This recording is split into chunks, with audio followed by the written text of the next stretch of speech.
us on this webinar. We are delighted that you have at least chosen to express an interest or see what we're about and see what we do. I'm Dr. Kathy Schwenko. I'm the Executive Director for Nursing Affairs here in Jeddah. And I've been here for about 2 years, but I've been in the King Faisal family. This is my second stint in the King Faisal family. So I was at the Riyadh branch and now I'm here in Jeddah. And I've actually been here in the kingdom for about 12 years.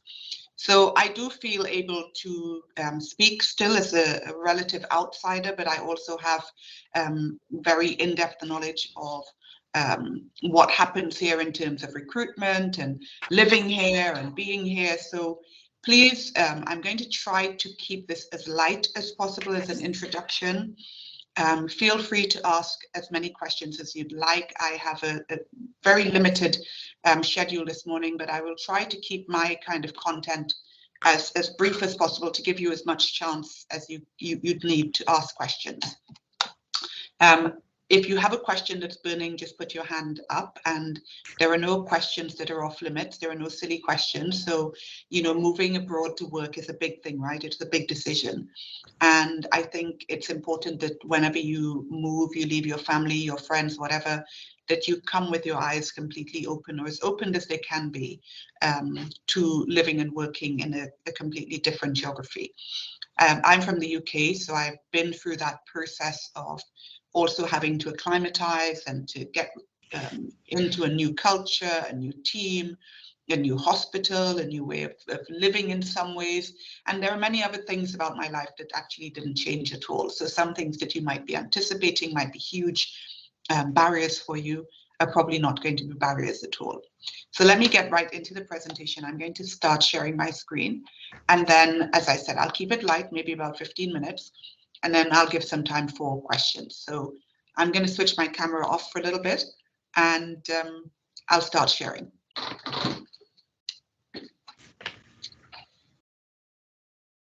All right, so I know it says 40 slides here, but don't panic. I'm not going to be going through all 40, so just chill and we'll be okay.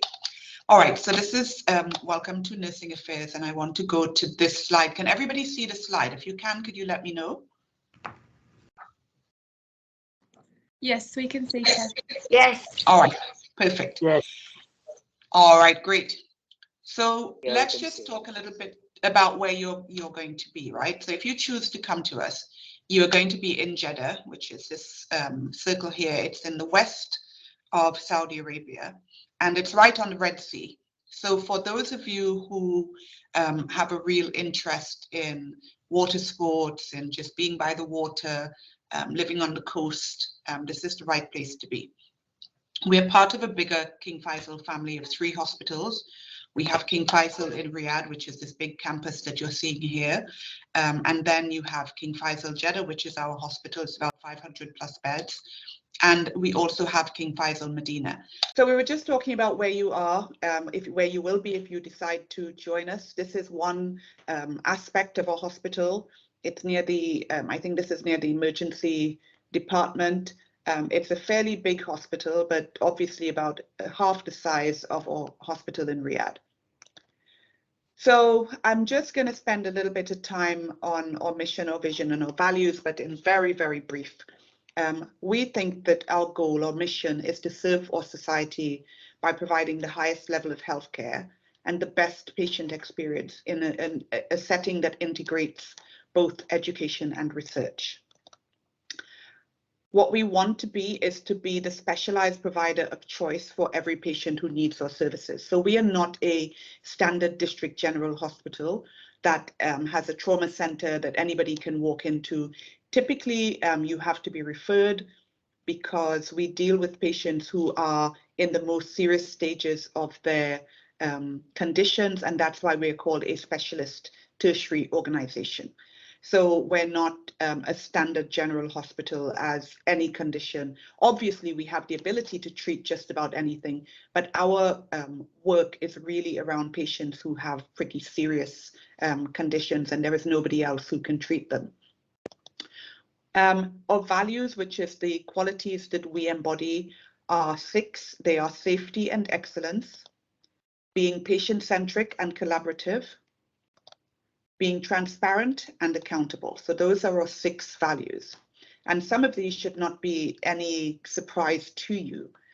We have 7 strategic objectives. I won't go into each of them now, but we have 7 strategic objectives. And if you join us, you will, through your general nursing orientation and some of the pre-onboarding information that is sent to you, you will see some of that arrive in your email. So in terms of how we are structured, as I said, we have 3 organizations actually. We are governed by a board of directors who are our chief executive plus some external members of the board. We have our chief executive, Dr. Majid Al-Fayed, and then we have the general manager for the Jeddah branch, who you will see fairly shortly, and we have the Riyadh branch, and more recently we've had the Medina branch. So in Jeddah, this is who we are. We're a very small and tight executive team. We have Dr. Majid Al-Fayed, who is the overall chief executive officer for the 3 organizations. Yes. Okay. So I was just at Dr. Yassine Malawi, who is our acting chief executive officer for one of the branches of our work that's called healthcare delivery. Dr. Nasser Mahdi is our general manager here in Jeddah. And the executive team in Jeddah is Dr. Yusuf Al-Said, who is the executive director for medical and clinical affairs. There's myself for nursing affairs, and then there's Haitham Sakra, who is the executive director for administrative services. So we're really quite a tight, small team. And I think it's important for you to see that nursing is an integral part of the executive team. And therefore, in terms of decision making, we're very much involved in the life of the hospital. The population that we serve is about 16.5 million people, nearly 17 million. I think the last time I saw this figure, it was about 16.9 million. But as you know, one hospital cannot serve a catchment area of 17 million. So this is the population that exists in that region, and a significant proportion will actually come to our hospital as well as use the services of other hospitals in the region. So one of the things we pride ourselves on here at King Faisal is that we really are, we try to function as a single family in more than one respect, both in terms of accreditation. And the 3 accreditations that I want to just call your attention to, we have many accreditations, but the 3 that are important are the JCIA, the Joint Commission International Accreditation, which is a quality accreditation that allows us to benchmark ourselves against different organizations in the world. The second is our Sabahi accreditation. So Sabahi is the national version of what we would call JCIA. And then the third, but most important to me, is our Magnet Hospital accreditation. We are a Magnet Hospital. If you don't know what a Magnet Hospital is, you learn a lot very quickly when you get here. We were the first to be accredited in the Kingdom and one of very few outside of the United States to be accredited. In fact, we are just about to re-accredit for the 3rd time, hopefully, fingers crossed, with Magnet. We've just submitted our documentation and we're waiting. So if you join us, you might be lucky enough to join us just at the right time for us to hear whether we have achieved our 3rd designation or not. In terms of the nursing team, this is important for you. Working with me is Dr. Wadia Beheri, who is our Deputy Executive Director for Nursing Affairs. He deputizes for me, but also has responsibility for our operations team, and that is Mohammed Kabaja for specialty services. So that's our ICUs, critical care, labor and delivery, OBGYN type area. Janice Brains, who is our program director for perioperative services, ambulatory care, so operating rooms, our outpatient services, family medicine, recovery room, those sorts of services, cath lab, endoscopy, day procedure unit. And we have Alanud Abu Al-Saud, who is the program director for our general services, covers most of the inpatient services, and very shortly will also cover operating room.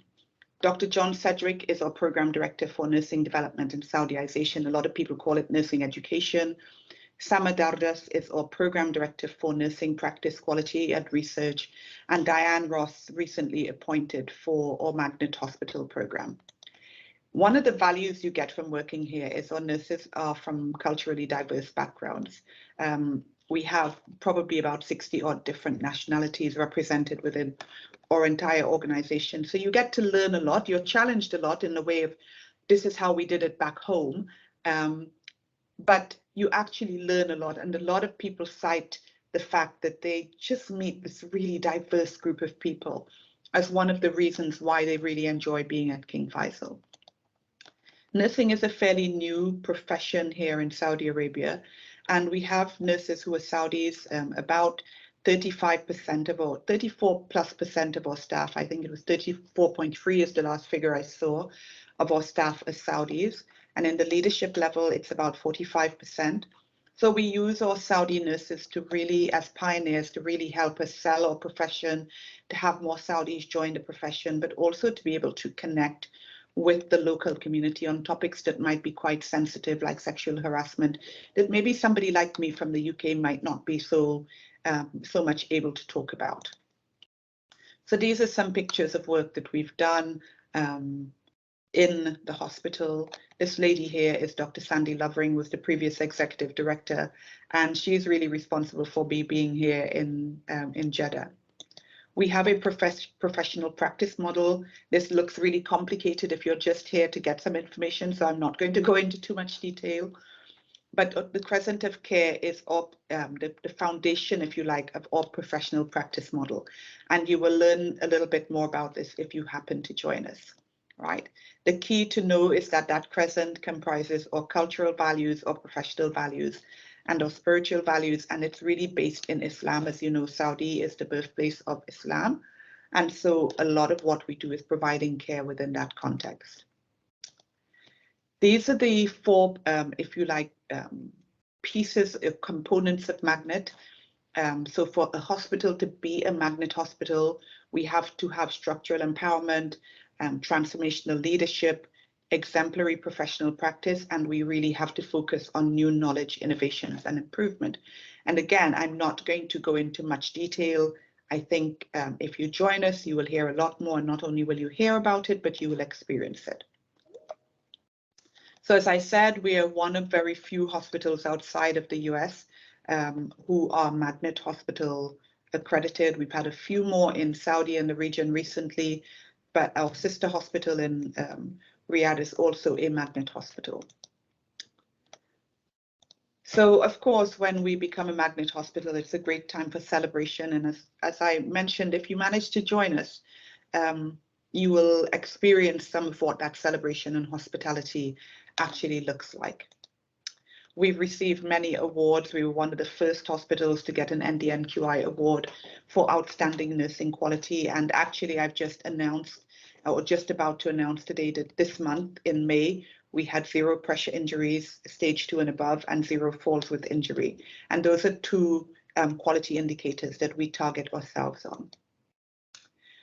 But we like to think that it's not me that's important in this environment, and it's not Saud, and it's not the program directors, it's you, because you own the practice environment. And so when you come, we expect our nurses to be fully involved in the life of what happens in practice, and to have a very clear line of communication between me and you. So you'll see me and you'll see your program directors rounding on your units very regularly, and we engage with you very regularly, and the lines of communication are always open between us. We are currently in what's called, you might have heard, some of you, about Vision 2030. It's a big national vision for the country, and part of that vision relates to healthcare. We are the first hospital to become a not-for-profit independent foundation trust, and what that means is that we will no longer be dependent on the government to provide our money and or funding, but we will need to generate our own revenues and be much more fiscally responsible. It also means we'll have a lot more freedom from some of the rules and regulations that may apply to government institutions, so we can make our own decisions and make them a lot faster. We're building a new hospital. It's called a mega project. It's huge. It's in the north of Jeddah. This is an old, very, very old picture just after the substructure had broken and we started going up above levels. Just different views of what the hospital would look like. This is an aerial view of the total site. I know it probably looks quite small, but it's actually quite huge. And these are some architectural renders of what the oncology building, for example, would look like. This is another view of the administrative part of the campus. This is part of the entryway into the campus leading from the car park. This is the view of the pathway between the administrative building and the research building. You will see that we will have a lot of housing. I would say that one of the things that maybe isn't as fantastic as we'd like it to be in every respect is our housing. We have some in Al Faisalia, which is amazing, but in the full spirit of transparency, we have other parts of the housing that I think we would love to improve. And this project gives us an opportunity to do that.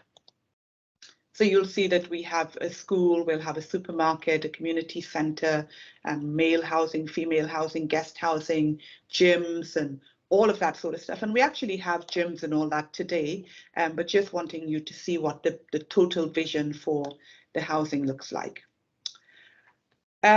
We typically have a lot of celebrations. The last 2 years, I'm sure for all of you, have been the same. They've been very taxing, very tiring, very demanding, very rewarding, but we also have not been able to celebrate in the way that we have typically celebrated. Our plan is this year that now that COVID has abated, hope to God that it continues to do so, is that sometime in the November timeframe, we will have some time for celebration. And then you will get to see some of this amazing hospitality that we talk about, and you'll get to really feel the warmth and the welcome of your colleagues here in Saudi. So I'm going to stop sharing here, Saud. I'm going to, so let me stop sharing. I will put my camera back on. And if you have questions, fire away. I have a few minutes.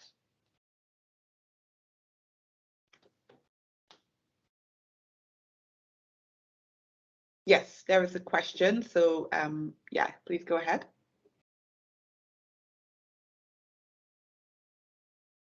If you'd like to put your mic on, we'll be able to hear you. Or if you want to put it in the chat, let me open the chat. Oh, sorry about that. Yes, sorry. No yeah, I'm Bjorn. I'm joining in from Australia. I just want to inquire. I understand that you have stated there the specialties where you're hiring for, but was there any opportunity in education, nursing education? So nursing education is an interesting spot because it's one of those areas that, yes, we do have some vacancies in nursing education.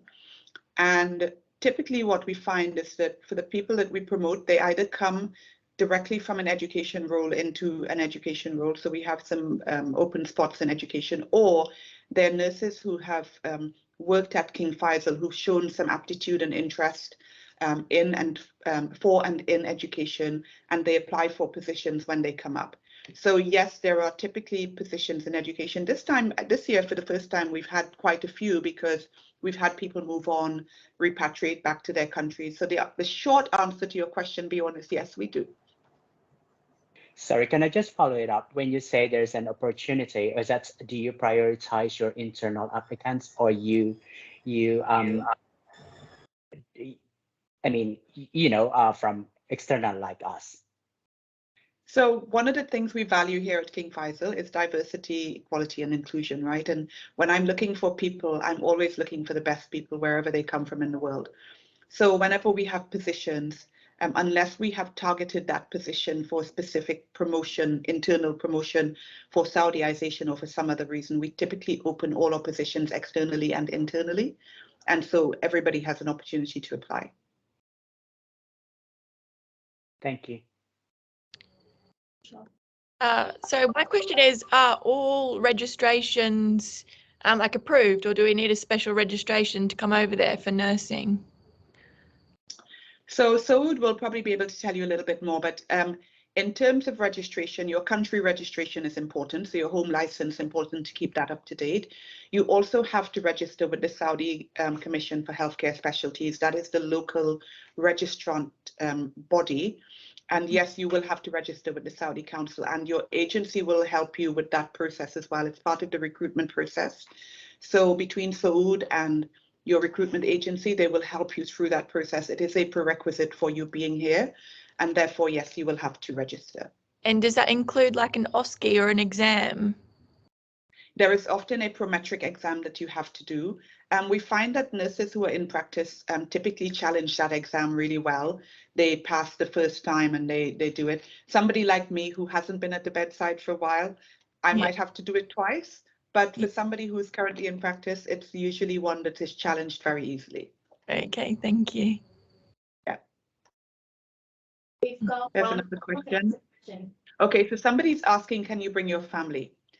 So for nurses who are coming as staff nurses, we do not offer family contracts, and it's very, it's not common for hospitals to offer family contracts anywhere, actually in the kingdom, to offer family contracts to staff nurses. I know in other parts of the Middle East at one point, like in Qatar, other places, they used to do that. I don't know if they still do. But in Saudi at staff nurse level, it is not common to offer a family contract. That does not mean that if you are married, that your spouse may not be able to join you at a later date, but it just means that you will not get any benefits that are kind of married benefits as part of your contract as a staff nurse to start with. Again, it's something that Saud and the agency will work through with you, but if you have a family, please do not think of bringing them straight away unless you have had that conversation first with your agency. If you have a husband and wife who are both nurses, absolutely, we would hire both people. Again, Saud will be able to help you with, together with the agency around what that contract would look like. What I do know is that for couples who are married, and we have that fairly often, only one member of the family gets the benefits, the marriage benefits. So whether that's housing or other benefits, either the husband or the wife will get that. In the past, we used to offer hospital accommodation, and that made it a little bit hard for husbands and wives to kind of live together. Now we offer housing allowance, so that means that people can take their housing allowance. And if you're a married couple, you can rent an apartment and live outside the hospital. So that's a lot easier than it used to be. Can we get accommodation without sharing? Hospital accommodation is typically shared accommodation unless you're at a grade 10, I think, and above. However, for since you are able to take your housing allowance, and I don't, so you'll need to update me on whether this is you have to live in hospital for 3 months or whether you can take your allowance. But typically we find that a lot of our nurses now take their housing allowance and they move out of the hospital housing because they like the freedom of, you know, just being able to live out and being able to have friends over and all the things that, you know, individuals like to do. We still have a lot of people who like to live in hospital accommodation because, you know, if something breaks, we have a maintenance team that will come, we have security, we have all those things. But there is the opportunity both here and in Riyadh actually to move out of hospital accommodation and to live on your own.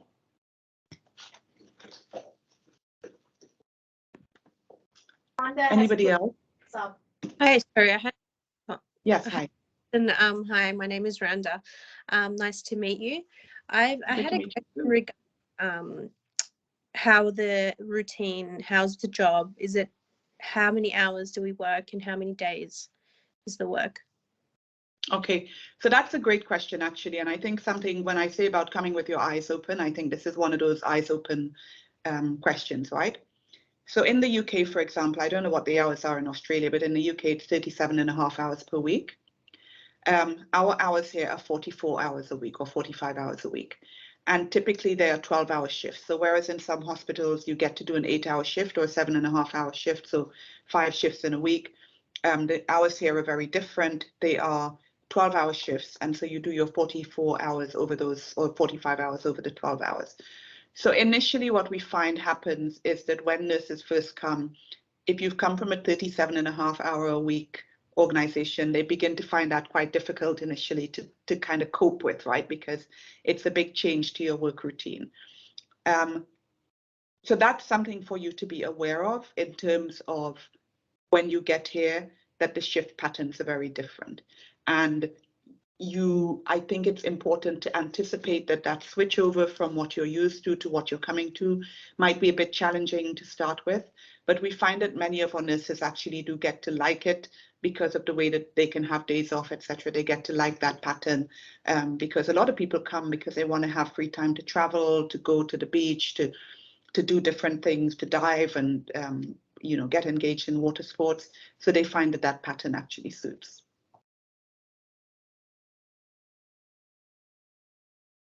Anybody else? Hello, my name is Isabel. Yeah. Nice to meet you as well.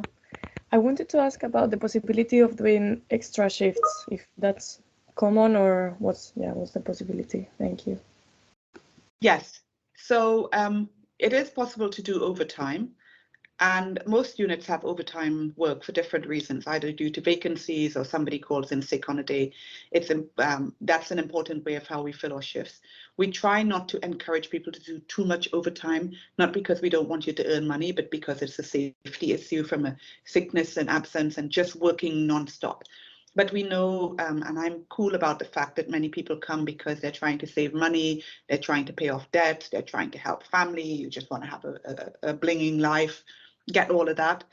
But we just really don't want you to overextend yourself in terms of the amount of overtime that you do. The short answer to your question, Isabel, is yes, we do have overtime. Okay, thank you. Anybody else? Edie is asking a question. So is all 8-hour shift? I would say. No, it's all 12-hour shifts. And Emma has put her hands up. Yes, please go ahead. Oh, hi, thank you. I just wanted to say in terms of language barriers, obviously if you're coming from an English speaking background, do you need to have a beginner's level in Arabic, or are you okay to just speak in English? No. So what I'll tell you is that a lot of our nurses, myself included, came to the country with no Arabic. Now, a respectful thing to do is if you're coming into a new country is at least to learn a few phrases before you get here, right? So if you know you've taken up a job, I think it's important to do a little bit of research on the culture, to learn a few basic phrases to get yourself about, etc. In the hospital, we do provide Arabic language support. We don't have interpreters on the unit, so let me not mislead you in terms of what that looks like. We don't have interpreters on the unit, but we do have many nurses who speak Arabic, and what we find is that as people practice, or nurses pick up enough Arabic very quickly, and many of our patients speak enough English to be able to get on. I would say to you that one of the languages that patients understand really well is caring, and some of the nurses who receive the biggest compliments from our patients are nurses who do not speak Arabic, but they're just wonderful, caring nurses, and people connect at that level of the heart, and they realize that you're doing a great job, and therefore somehow between you and the patient you manage to get by. All of our documentation and the work that we do, the communication, is meant to be in English, and therefore you will be able to communicate a lot in your home language in writing and handovers, etc. But we do provide some language support, and you pick up language very easily. I would say that people really appreciate you when you try. So I know sometimes you might say something and you feel really silly for even saying it, and you might even get it wrong, and somebody might chuckle at the fact that you got it wrong, but they really, really appreciate it when you try. And many people go on to even take formal language lessons and they learn. So don't let that be a barrier for you, and don't even let it scare you. You probably need Arabic more for living outside than you need for being in the hospital. But as I said, if you took a job here, it probably will be a few months before you're able to get here. I would urge you to just get a basic Arabic phrase book, or there are things like Duolingo and lots of apps and stuff that you can use. Just learn a few things that help you to get by to start with. Don't be embarrassed to try, and you'll learn very quickly. Thank you so much. You're welcome. We've got a question from Jalo. Can we apply a position where we don't have experience in? And he has an example. He said he has a neurosurgical background, but he would like to apply for a day surgery or an outpatient unit. Is it possible? So one of the things we do with our checklist is we look at competencies, right? We look at where people have experience. So it's not always a like for like fit. Now, obviously, the best for us is to get people who have a background in something and really want to work in that field, right? If you have competency, it's easier for you to fit into that field. But we also look at transferable skills and where our vacancies lie. So the checklist is really important in helping us to position candidates into the right spaces.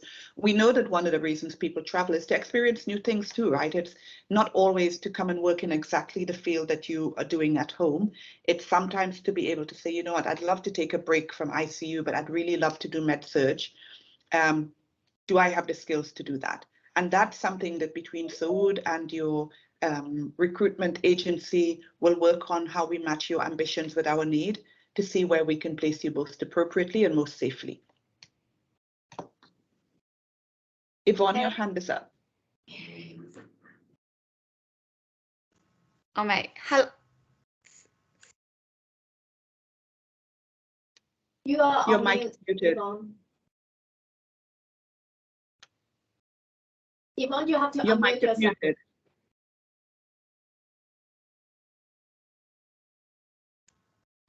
Can you hear me? Oh, yes. Sorry about that.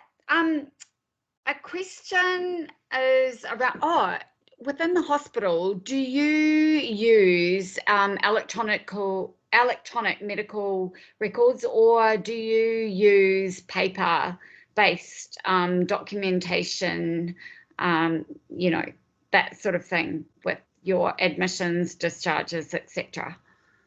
So we are electronic documentation.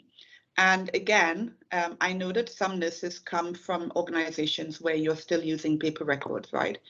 So I don't want that to be a barrier to you being here. We are fully electronic documentation to the extent that or electronic medical record allows. You will have seen on the accreditation slide that I showed, we had a thing saying HIMSS level 7. So that is, HIMSS is the Hospital Health Informatics Society, International Health Informatics Society. And level 7 is an organization that is very much technologically enabled. So a lot of our documentation is done in electronic format. We still do a few things on paper, but electronic format. We find that some nurses struggle a little bit with things like working in electronic documentation because maybe you've come from a paper-based organization. Again, please do not let that scare you or worry you. It's no different from perhaps some of the apps and electronic tools that you use for booking travel or banking or other things, right? So from that perspective, don't let it scare you. Do you have to put patient information and learn the different fields and pages? Absolutely. But I'm 54 years old and I can use electronic medical records, and I'm old. So don't let it scare you. I think you will be fine. You surely look that old. No. So we have the next question in the chat I think, box. Yvonne, you still had a question? I do, and sorry, just going on from that, presumably, I don't have any problems with electronics, but presumably we would get training on your particular system, Yes. you know, prior to entering the area? Correct. And we are a Cerner Millennium site, so if you've used Cerner records, I know Cerner has business in Australia. If you happen to come from a Cerner site, then the documentation will be quite familiar to you. Yeah. Thank you. You are welcome. In the chat box, we've got Isabel there asking, what is the staffing ratio like in your emergency department? Okay. So our normal staffing ratios as a magnet hospital would be 1 to 3 in the emergency department. Obviously, for level 2 patients, we use the CTAS staging for patients levels 1 to 5. So obviously for CTAS level 1, 2, the ratio is a little bit different. It's 1 to 2, 1 to 1 for level 1. For everybody else, it's 1 to 3. Recently, because we've had some staffing challenges, we pushed up to 1 to 4. But that is not our everyday situation. This is a temporary situation as we recruit in. And again, I just want to be transparent with you because I don't want you to come to say, actually, nobody told me this. So in the short term, actually, I have asked all of the units to push their ratios up a little bit. So for example, on the medical surgical units, we've done 1 to 4, 1 to 5. I know that in many countries, even that is a very generous ratio, but because we do so much stuff that is electronic and we're dealing with patients who are seriously ill, our ratios are a little bit more generous than maybe that you might have been used to. In the ICUs, our ratios are typically 1 to 1, but on any given day, for different reasons, you might have to do a 1 to 2. And the head nurses and the charge nurses will make a call on which patients and which nurses are capable of doing a 1 to 2 or being a 1 to 2 ratio. Our standing ratio is 1 to 1. So until we kind of fill all of our vacancies, we've had to make some staffing ratio changes, but I just want you to be aware of that so that you don't come with one expectation and we tell you something different when you come. Hopefully by the time some of you get here, we will have filled a lot of our vacancies, and therefore we will be able to go back to what is our normal practice. There got another question in the chat box from Julie. Do you have two recent acute experience, and what is the considered recent? So recent experience for me would be probably within the last 2 to 3 years. But again, the checklist is really important because one of the things the checklist asks you is how regularly or how frequently you have done particular procedures, right? So that or tasks. So that helps us to understand what you might be capable of doing. Again, experience is an important thing, right? So the fact that you might not have done it yesterday doesn't mean that you're no longer capable of doing it. It's really a matter of your competence, your confidence, and how easily it is possible for you to bring that experience back into the field. Part of coming to a new country is it almost feels like you're taking on a new job too, right? And in some ways, it almost feels like you're starting from scratch. I don't know about you. This is my 9th job. And every time I take on a new job, I have a little bit of time when I feel like an absolute idiot or plonker, and I think, my God, I don't even know anything. And yet I have I have 30-something years of experience behind me, but I have the first 3 months where I just feel like I'm a complete idiot and I don't know anything and I have to relearn a lot of stuff. That's normal for a lot of people. So why am I saying this in relation to that question? The fact that you might not have that recent experience is not a barrier, because actually, even if you have it, you may still have that period when you get here where you feel like you have to relearn some stuff, and therefore we take account of that when we're considering applications. So don't let it put you off. Good, thank you. I can see Amos has been raising his hand for a while. I mean hers. Amal? Oh yes, I just wanted to say in terms of like inductions and probations, how long does it usually last in Saudi Arabia?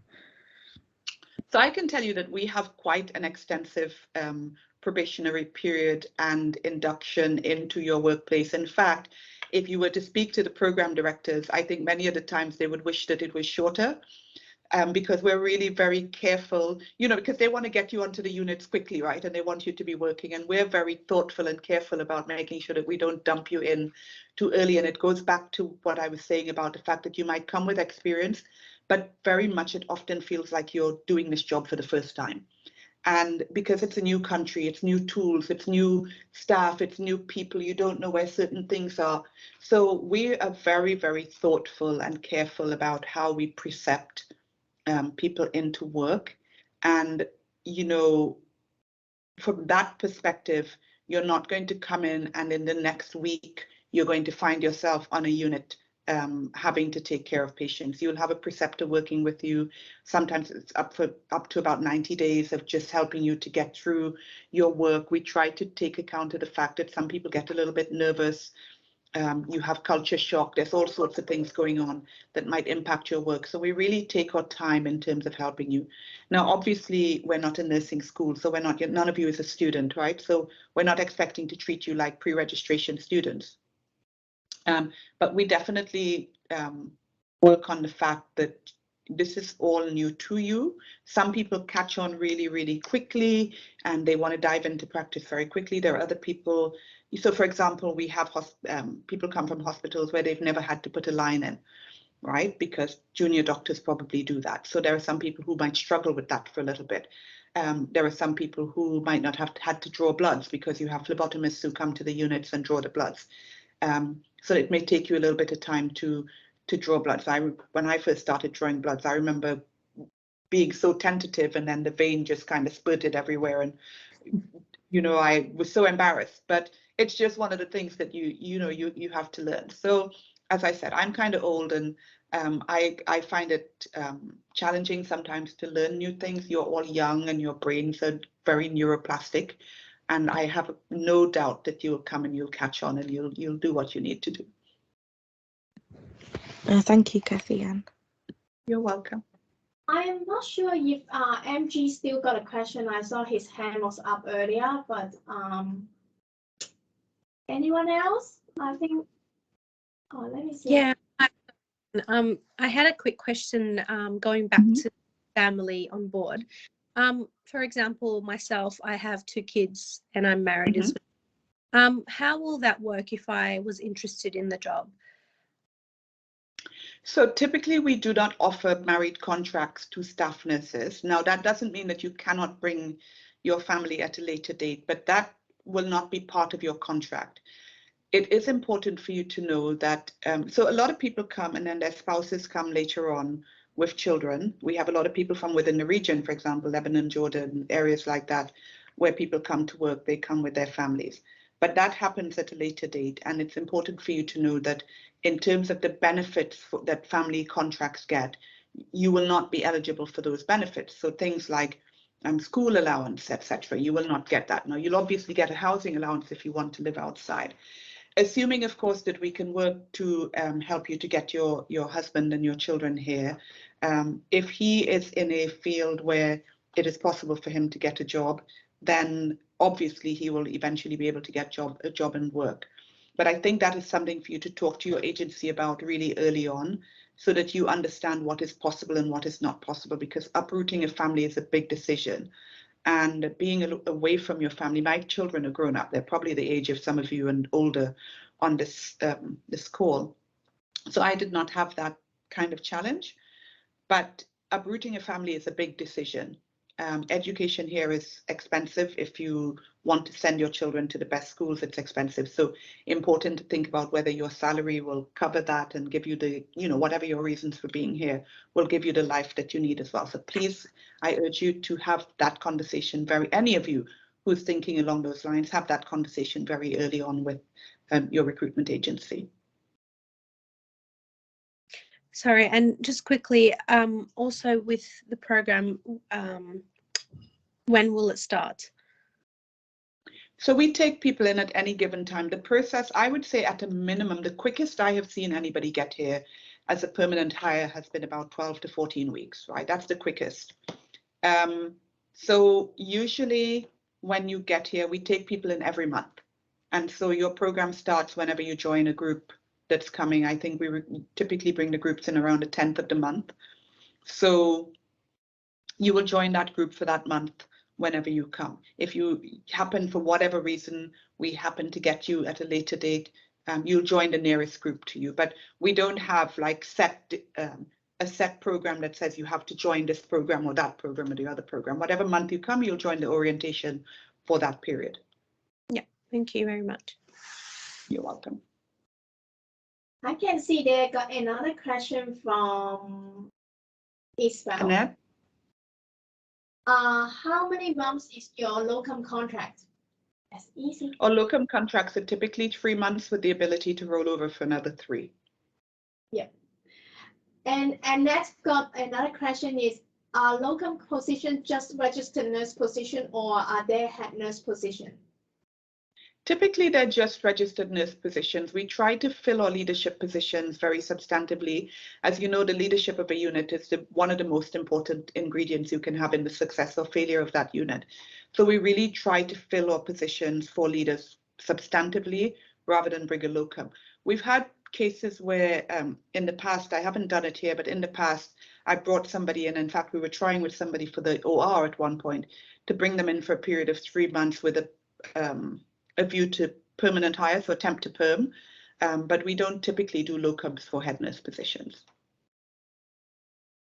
Yvonne, your hand is up. Your mic is off. Hello? Yes. Hi.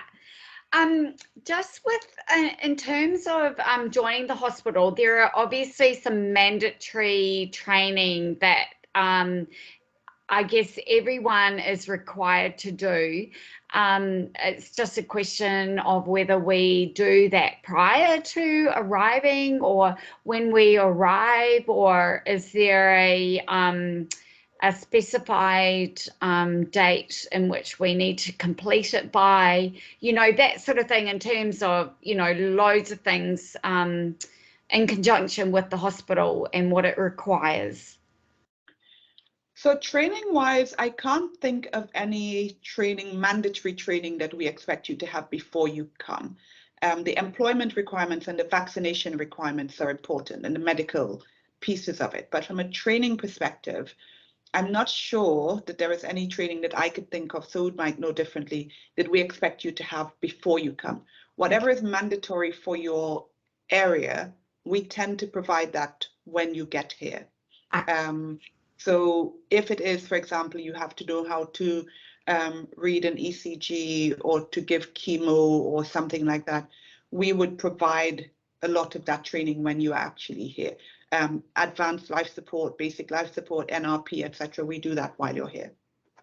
May I also just ask then about things like, you know, fire and safety within a particular unit? Yeah, you know, patient handling, you know, those sorts of mandatory things that, you know, what I'm used to, you know, those are prerequisites or requisites, you know, the minute that you hit the floor, you know, that sort of thing.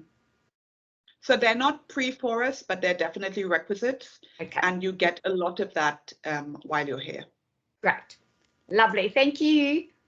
You are welcome. Yeah, I think we've got last 3 questions in the chat box there. MG is asking, is there any anesthetic nurse position? I think he referring to pure anesthetics nurse. Yeah, so we do not today have any positions for nurse anaesthetists. We're just actually kicking off our advanced practice nurse program. And but as of today, we do not have a nurse anaesthetist program. So if you're certified like a CRNA, we don't have that kind of position just yet. I think in a year's time, we probably will, because we've just kicked off our program for nurse practitioners, clinical specialists, etc. In fact, these folders that I have here are for people looking for scholarships to go do some of these trainings. So if that's really what you're interested in, we're probably not the site for you. But if you might be interested in working in somewhere like recovery or other areas in the OR, that may be somewhere to start until we get that program kicked off. But if you really are interested in an independent CRNA position, we don't have that today, and I do not want to mislead you. Yep. And then another question is, are the interviews online? Yes, interviews will be online.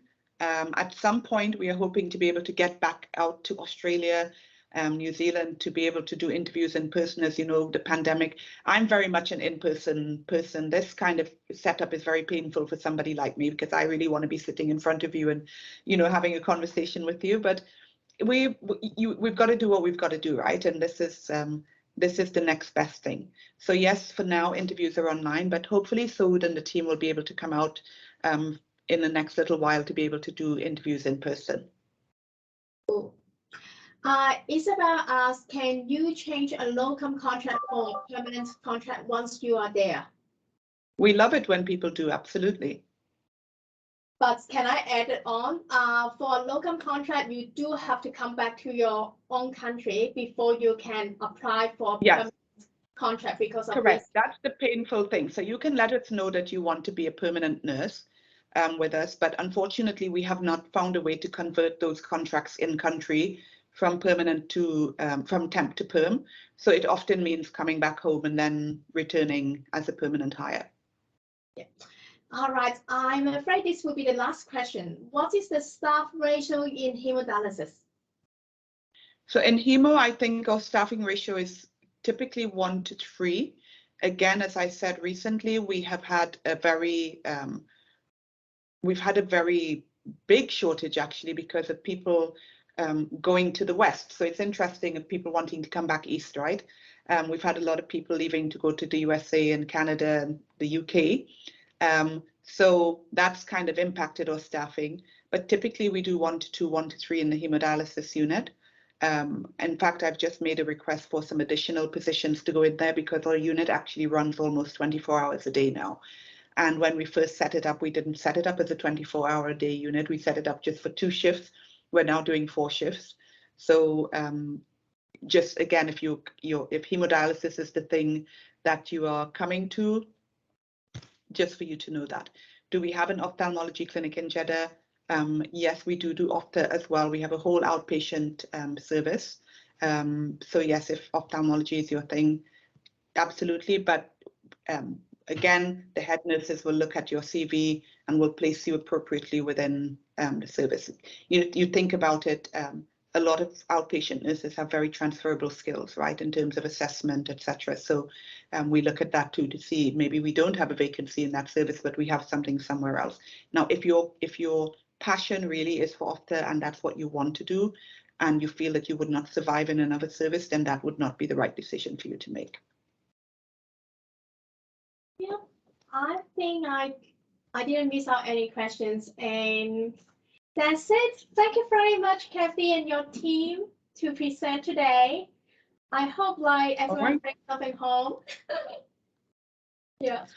All right. So look, I hope I've answered all of your questions as honestly and transparently. I hope you'll consider what you hear and you'll make a decision to come to us. I think we're a really kind of cool team, and you know, we laugh a lot, and there's a lot that that just happens here. Look, nursing work is hard, right? And I'm not even going to pretend to you that it's going to be all a bed of roses and life will be great and you'll be able to always get off on time, and you know, you won't have a day when it just feels crap. That's just nursing. Yeah. But we work really hard. Naomi is our nurse retention officer. She helps us to look after our employees' well-being and to provide you with a venue for venting when you feel you need to do that as well. I'm very available to the staff. I have an open door on a Monday. Anybody can book to come in. Sometimes people just come to vent. Sometimes they come for a cup of tea because they just miss it. Sometimes they come for more serious things. So, you know, you'll see me rounding on the units. It's another good way to grab me to say, look, I want to talk to you about X or Y. There's nothing that's off limits. So I hope you make the decision to join us. And for those of you who can't right now, maybe at another time, but thank you very much for entertaining me and allowing me to address you. I hope you have a blessed and wonderful and happy day. Take care. Thank you, Kathy. Thank you, everyone.